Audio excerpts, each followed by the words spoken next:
অনেকের ক্ষেত্রে এমনটা হয়ে থাকে যে আপনি কারোর জন্য অনেক কিছু করলেন, কিন্তু সে আপনাকে গুরুত্ব বা পাত্তাই দিল না। অনেকে আবার এমনও আছে যে মেসেজ দেখে রিপ্লাই দেয় না, কথা বললেও পাত্তা দেয় না।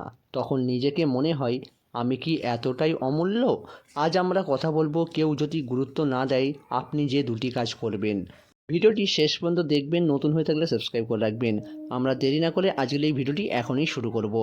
মনে রাখবেন একটি কথা, যে আপনাকে গুরুত্ব দিচ্ছে না বা গুরুত্ব দেয় না, সে আপনার মূল্য বোঝার যোগ্য হয়নি, বা আপনার কি মূল্য সে হয়তো এখনও বুঝতে পারেনি, তাই আপনাকে গুরুত্ব দিচ্ছে না। এর জন্য যে আপনি তাকে বারবার গিয়ে বলবেন এটাও করবেন না। সে যখন বোঝার ঠিকই বুঝে যাবে। আপনার কাজ আপনি এগিয়ে চলুন।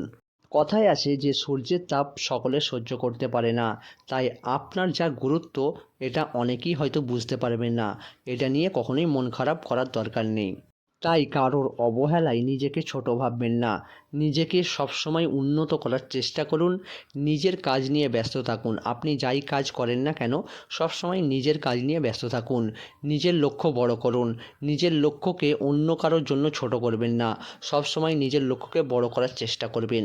যেদিন আপনি নিজের মূল্য বুঝবেন, সেদিন অন্যের অবহেলা আপনাকে আর কষ্ট দিতে পারবে না। এগুলি ছিল প্রথম কাজ। এবারে আমরা জানব দ্বিতীয় কী কাজ করবেন আপনি। নীরবতা বজায় রাখুন। চিৎকার করে আপনি যে সকলকে বলবেন নিজের গুরুত্বর ব্যাপারে, এটি কখনোই করবেন না। নিজের গুরুত্ব প্রমাণ করতে হয় না। যেখানে সম্মান নেই সেখানে উপস্থিত থাকাও অপমান। কেউ যদি বারবার অবহেলা করে, তাহলে ধীরে ধীরে দূরত্ব তৈরি করুন। আপনাকে কেউ যদি অবহেলা করে, আপনি যদি তার কাছে বারবার ফিরে যান, তাহলে কিন্তু সে আপনাকে আরও অবহেলা করবে। তাই কখনও কেউ যদি আপনাকে অবহেলা করে, তাহলে ধীরে ধীরে দূরত্ব বজায় রাখার চেষ্টা করুন। নীরবতা অনেক সময় সবচেয়ে শক্ত উত্তর।